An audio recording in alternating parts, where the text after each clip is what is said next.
Hello everyone, welcome back to this new video. साथियों, आप सभी का स्वागत है इस बूस्टर सीरीज के नए क्लास में। यूपी पीसीएस और आरओ के लिए कंप्लीट एक क्लास है। आज लेक्चर नंबर 17 है। क्लास थोड़ा सा छोटा रखेंगे आज, लेकिन बहुत ही इंपॉर्टेंट टॉपिक्स आज कवर करेंगे। बता दें जो साथी नए हैं कि इसमें हम लोग टेस्ट सीरीज और पीवाईक्यू का कंप्लीट निचोड़ करते हैं, जो आपके किसी अन्य बुक में देखने को नहीं मिलेगी। ये शॉर्ट नोट सेल्फ प्रिपेयर्ड है और परीक्षा में आपको सीधे सीधे प्रश्न यहाँ से देखने को मिलेंगे। यहाँ से हम लोग बात करेंगे कि विजयनगर साम्राज्य एंशिएंट के पॉइंट है। विजयनगर साम्राज्य में जो उसके महत्वपूर्ण शासक हैं उनके बारे में थोड़ी सी कुछ जानकारी। तो पहला शासक है विजयनगर साम्राज्य का, आप देखेंगे हरिहर। ठीक है, हरिहर 1336 ईस्वी से 1356 ईस्वी तक इनका शासनकाल रहा है। और हरिहर प्रथम जो है 1336 ईस्वी में संगम वंश, कौन वंश? संगम वंश के शासक बनते हैं। और उसने जो है दक्षिणी साम्राज्यों से जो है मैसूर और मदुरई पर कब्जा कर लिया। किस जगह पर? तो 2 पॉइंट आप याद रखेंगे। ठीक है, मैसूर और मदुरई। ठीक है, ये 2 ऐसे हैं जहाँ पे जो दक्षिण साम्राज्यों से यहाँ से इन पे कब्जा कर लिया गया। और 1336 ईस्वी में ये संगम वंश के शासक बनते हैं हरिहर प्रथम। ठीक है, ये पॉइंट आपको ध्यान में रखना है।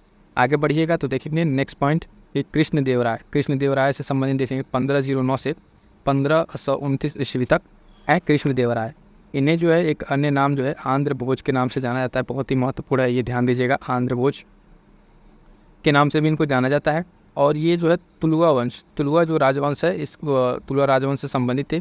और इन्होंने जो है 1509 से 1529 ईस्वी तक क्या किया था? शासन किया था। ये 2 पॉइंट याद रखना है कृष्णदेवराय के बारे में। आंध्र भोज इनका एक अन्य नाम है, इस नाम से जाने जाते हैं कृष्णदेवराय। और तुलुआ राजवंश से ये संबंधित है। क्लियर ये पॉइंट? आगे बढ़िएगा। आगे बढ़ेंगे तो देखेंगे यहाँ पे हम चोलकालीन प्रशासनिक व्यवस्था। ठीक है, चोलकालीन जो प्रशासनिक व्यवस्था है, तो आपसे हम पहले भी बहुत सारे इसके पहले क्लास में बता चुके हैं कि जो भी कोई वंश है, जैसे एंशिएंट का हो, मिडाइवल का हो, तो उसकी जो प्रशासनिक शब्दावलियाँ हैं या प्रशासनिक व्यवस्था हैं एडमिनिस्ट्रेशन का, वो आपको पता होना बहुत ज़रूरी है। उसके टर्म जो है आजकल सीधे सीधे प्रश्न वहाँ से बन रहे हैं, तो इस तरीके से एक बार यहाँ फिर हम देखेंगे चोलकालीन। पहला टर्म है औले। ठीक है, औले क्या है? ये राजा के आदेशों को लागू करने का दायित्व होता था इन पे। ठीक है, तो ये वो प्रशासनिक व्यवस्था में कर्मचारी हैं औले, जो राजा के आदेशों को क्या करते थे? लागू करने का दायित्व इन पर होता था। दूसरा है पेरुंतरम। ठीक है, दूसरा क्या है? पेरुंतरम। ये कौन थे? तो उच्च कोटि के क्या थे? ये अधिकारी थे। क्या थे साथियों? तो ध्यान दीजिएगा, ये जो है उच्च कोटि के अधिकारी थे। उसके बाद से अगला है सिरुंताराम। ठीक है, सिरुंताराम ये निचले पद के अधिकारी हैं। क्या है? निचले पद के अधिकारी हैं ये। और ये जो है यहाँ पे ये सारे के सारे किससे संबंधित है? चोलकालीन से ये सारे के सारे अधिकारी आपके संबंधित हैं। क्लियर है? आगे बढ़िएगा। अगला टर्म जो है वो है वायसराय का। किसका? वायसराय का। ध्यान दीजिएगा, सूबे के नेता जो राजा के करीबी परिवार के सदस्य होते थे। तो वायसराय कौन होते थे? ये अपने अपने सूबे के नेता होते थे और राजा के करीबी परिवार के सदस्य होते थे, वायसराय। अगला है नट्टार।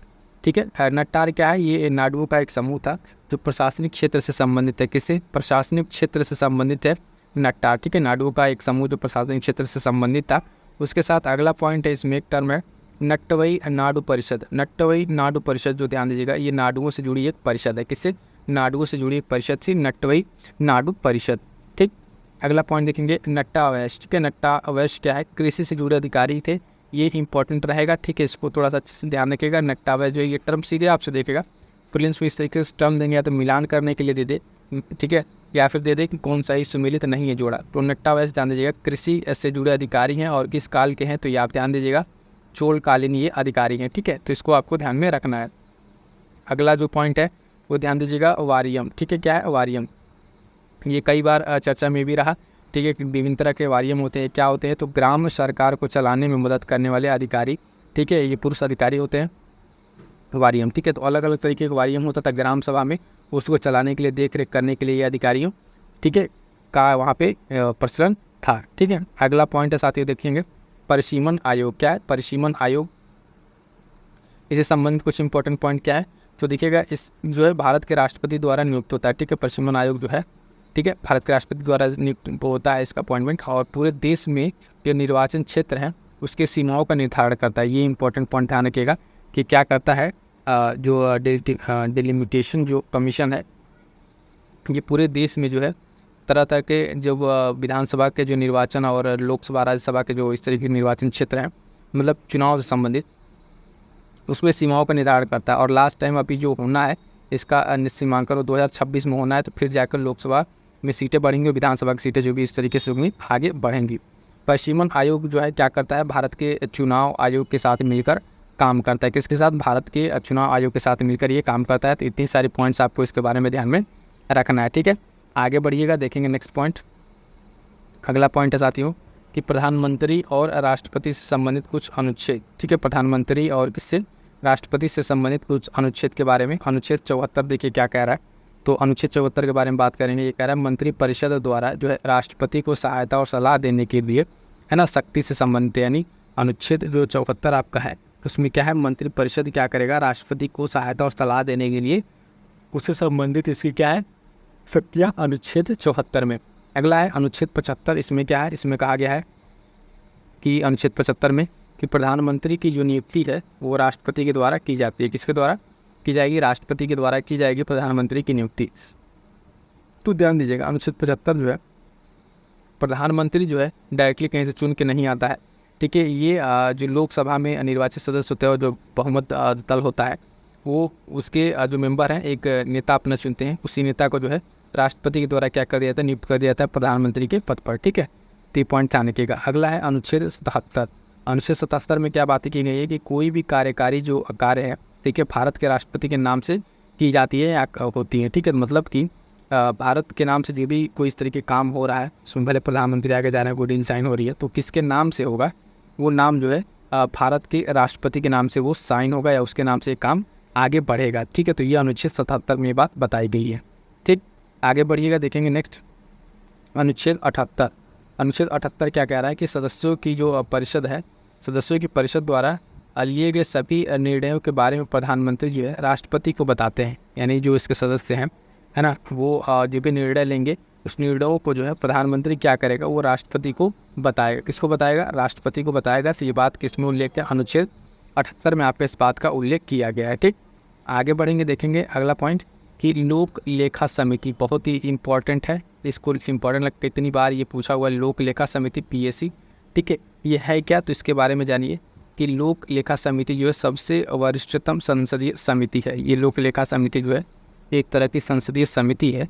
क्या है? एक संसदीय समिति है और ये जो है सबसे वरिष्ठतम संसद की समिति है।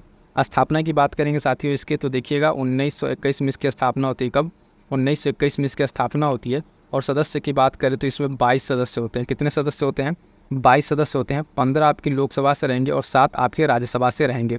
ये 2 पॉइंट आपको याद रखना है, बहुत ही महत्वपूर्ण रहेगा। पूछ लेता है कि लोक लेखा समिति में कितने सदस्य होते हैं, सीधे सीधे ऑप्शन देकर पूछ लेगा, है ना। स्टेटमेंट बना के पूछ सकता है, क्योंकि इसमें देखिए ध्यान दीजिएगा लोकसभा और राज्यसभा दोनों के मेंबर हैं।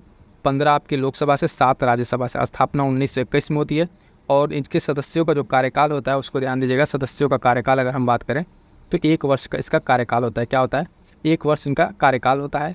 और एक पॉइंट इसमें ध्यान दीजिएगा कि जो एक मंत्री होगा, क्या होगा, एक अगर मंत्री होगा, ठीक है, अगर कोई मंत्री है तो इस समिति का सदस्य नहीं चुना जा सकता। ये इंपॉर्टेंट रहेगा। स्टेटमेंट ये प्रश्न बन सकता है कि लोक लेखा समिति का जो सदस्य है मंत्री बन सकता है या नहीं बन सकता है। तो ये पॉइंट आपका स्टैटिक में जो है ना, आपको इस तरीके से पूछा जा सकता है। बढ़िया इस पर स्टेटमेंट बनेगा। आपको एक पॉइंट ध्यान रखना है कि लोक लेखा समिति में अगर कोई मंत्री है तो वो उसका सदस्य क्या होगा, नहीं बन पाएगा, ठीक है। तो ये पॉइंट इंपॉर्टेंट रहेगा, ध्यान दीजिएगा।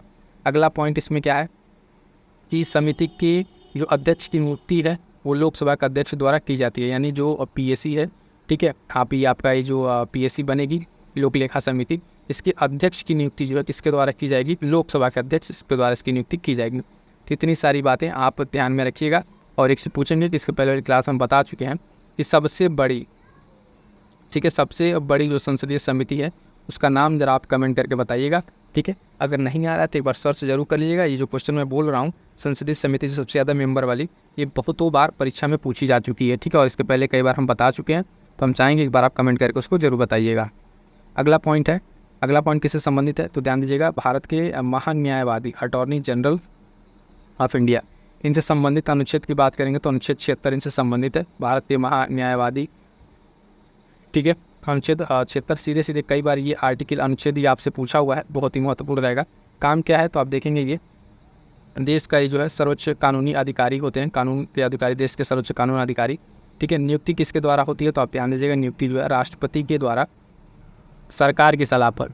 ठीक है, सीधे सीधे इसमें राष्ट्रपति के द्वारा होती है, लेकिन उसमें सलाह किसका होता है, तो केंद्र सरकार यानी जो सरकार मौजूदा रहेगी उसकी सलाह पर जो है राष्ट्रपति इसको इनको नियुक्त करेगा महान्यायवादी। कार्यकाल की बात करें तो संविधान द्वारा तय नहीं है। ठीक है, तो राष्ट्रपति के प्रसाद पर्यंत ये अपना कार्यभार संभालेंगे। उसके साथ साथ निष्कासन की बात करें तो वही है कि निष्कासन जो है राष्ट्रपति के प्रसाद पर्यंत, कार्यकाल इनका जो संविधान द्वारा तय नहीं है, कितने कार्यकाल कितने साल तक ये रहेंगे। ठीक है, अमूमन ये माना था कि जब तक सरकार रहती है तब तक ये अटॉर्नी जनरल रहते हैं, क्योंकि सरकार के उस पर ही अनुशंसा पे इनकी नियुक्ति होती है। ये चीज़ आपको ध्यान में रखना है। कार्य क्या रहता है इनका, तो कार्य के बारे में जान लीजिए। कानूनी मामलों पर जो है भारत सरकार को सलाह देते हैं और सुप्रीम कोर्ट, हाई कोर्ट में उपस्थित होकर जो भारत सरकार के तरफ से जो भी मतलब मामले होते हैं उसमें क्या करते हैं, भारत सरकार की तरफ से अपनी बात को रखते हैं। तो सुप्रीम कोर्ट, हाई कोर्ट वहाँ पर उपस्थित रहेंगे और कानूनी मामलों में भारत सरकार को ये सलाह देंगे। तो ये सारे पॉइंट्स आपको ध्यान में रखने हैं किससे, महान्यायवादी से संबंधित अनुच्छेद 76। ठीक है, आगे बढ़िएगा, देखेंगे नेक्स्ट पॉइंट। अगला पॉइंट जो हम यहाँ पे अब डिस्कस करेंगे ये जो है महत्वपूर्ण अंतर्राष्ट्रीय सीमा रेखा। ठीक है, अंतर्राष्ट्रीय सीमा रेखा तथा उसकी विशेषता। कुछ इस तरीके से इंटरनेशनल नेशनल जो लाइनें हैं, रेखाएं हैं, जो बार बार चर्चा में रहती हैं, सबको एक जगह यहाँ पे कंपाइल कर दिया गया है। तो ये आपके लिए बहुत ही महत्वपूर्ण रहेगा, क्योंकि सारे के सारे लाइन आपको एक साथ मिल जाएंगे और उसके क्या क्या पॉइंट बन सकते हैं परीक्षा की दृष्टि से, वो भी आपको यहाँ पे देखने को मिलेगा। तो 17वीं समानांतर लाइन जो है, कौन सी लाइन, 17वीं समानांतर लाइन के बारे में जानिए कि दक्षिण वियतनाम और उत्तर वियतनाम के बीच में ये बनी थी। कब बनी थी, तो ध्यान दीजिएगा 1954 में जिनेवा समझौता के आधार पर इसको बनाया गया था। और बाद में वियतनाम का जब एकीकरण होता है तो उसके बाद से इसको अप्रासंगिक घोषित कर दिया जाता है। इसके बाद इसका रिलेवेंस नहीं रह जाता है। तो ध्यान देंगे 17वीं समानांतर रेखा जो है दक्षिण वियतनाम, उत्तर वियतनाम यानी वियतनाम में ही नॉर्थ साउथ करके ये जुड़ा हुआ है और जिनेवा समझौता 1954 के बाद से ये बना था। अगला जो पॉइंट है वो ध्यान दीजिएगा कि 20वीं समानांतर, ठीक है, 20वीं समानांतर रेखा क्या है, तो यह सूडान और लीबिया के बीच यह सीमा को चिन्हित करता है। किसके बीच में, तो ध्यान दीजिएगा सूडान और लीबिया के बीच में चिन्हित करता है। तो जो यहाँ से सीधे सीधे पॉइंट्स बनेगा कि 20वीं समानांतर रेखा किन के बीच में, आपको ऑप्शन दे देगा। वहाँ से आपको पॉइंट ध्यान रखना है कि सूडान और लीबिया के बीच में।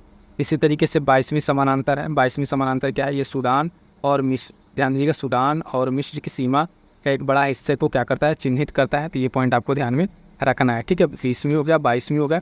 अब बात करेंगे 25वीं। तो 25वीं समानांतर क्या है, तो मारिटानिया और माली, इसके बीच मारिटानिया और माली के बीच सीमा रेखा को चिन्हित करता है 25वीं। इस तरीके से सारा का सारा आप अगर इसका नोट्स बना लेते हैं और रिवीजन करते रहेंगे तो यकीन मानिए आने वाले समय में परीक्षा में आपको सीधे सीधे प्रश्न इन सब सारे पॉइंट्स आपको मिलेंगे। एक होता है कि आप अपना पूरा का पूरा सिलेबस रिवाइज करें, चाहे history, polity, geography subject wise, और एक होता है कि उसके जो क्रक्स पॉइंट्स है वो आपको एक जगह मिल जाए, उसका आप रिवीजन करते रहें ताकि परीक्षा में आपके ज़्यादा से ज़्यादा प्रश्न बन पाए। अगला है 31वीं समानांतर। ये इंपॉर्टेंट है, यहाँ की जो तीन लाइनें बहुत ही महत्वपूर्ण 3 लाइनें, हालांकि सारे के सारे लाइनों पर एक जगह करा दिया जाए, लेकिन जो सबसे महत्वपूर्ण इसको बता दें। जैसे देखिए 31वीं समानांतर, ये ईरान और इराक के बीच में, ठीक है, तथा अमेरिका के लुइसियाना, ठीक है, और मिसिसिपी के राज्य के बीच में है। ठीक है, तो एक लाइन जो जा रही है ये महत्वपूर्ण लाइन रहेगी 31वीं समानांतर के बारे में, ये सारे पॉइंट्स। अगला क्या कह रहा है कि 38वीं समानांतर। 38वीं समानांतर क्या है, तो 38वीं समानांतर के बारे में बात करेंगे तो दक्षिण कोरिया और उत्तर कोरिया, जैसे अभी वियतनाम वाला था ना, तो नॉर्थ वियतनाम और उत्तर दक्षिण वियतनाम, उसी तरीके से भी ये 38वीं समानांतर, ये कई बार परीक्षा में पूछा हुआ है। तो इस पॉइंट्स को ध्यान में रखिएगा। इसके बीच में जो विसैनिक क्षेत्र है वहाँ पर जो दक्षिण और साउथ कोरिया के बीच में 38वीं समानांतर रेखा ये पाई जाती है। ठीक है, ये महत्वपूर्ण रहेगा, इसको ध्यान में रखिएगा। ठीक है, ये प्रश्न पूछा जा चुका है। उसी के साथ साथ एक और है, ये बहुत महत्वपूर्ण है 49वीं समानांतर। ठीक है, 49वीं समानांतर के बारे में, तो ये बहुत महत्वपूर्ण रहेगा। संयुक्त राज्य अमेरिका और कनाडा के बीच में अंतर्राष्ट्रीय जो सीमा रेखा है उसके बारे में है, क्या है, 49वीं जो है समानांतर रेखा। एक बार फिर से बता दें कि ये जो आप अभी क्लास कर रहे हैं बूस्टर सीरीज की, इसका आपका हैंड रिटन PDF हम आपको टेलीग्राम पर प्रोवाइड करा देते हैं। ठीक है, उसके साथ साथ बहुत सारे साथियों का था कि इसके लिए प्रिंटेड मटेरियल के लिए, प्रिंटेड मटेरियल आपके लिए बहुत जल्द उपलब्ध हो जाएगा। टेलीग्राम से ज्वाइन होकर आप वहाँ से सारी इन्फॉर्मेशन ले सकते हैं कैसे आप PDF प्राप्त करेंगे। अगला पॉइंट है कि सौरमंडल के बारे में कुछ महत्वपूर्ण तथ्य देख लीजिए, जो ऐसे फैक्ट हैं जो बार बार परीक्षा में पूछे जाते हैं। ठीक है, बहुत छोटे छोटे फैक्ट हैं लेकिन यहाँ पे कवर कर दिया जा रहा है क्योंकि ये भी कई बार परीक्षा में छोटे मोटे प्रश्न बन के सामने आ जाते हैं। इसकी पृथ्वी से देखा जाने वाला जो सबसे चमकदार ग्रह कौन सा है, तो आपका शुक्र ग्रह है सबसे चमकदार ग्रह।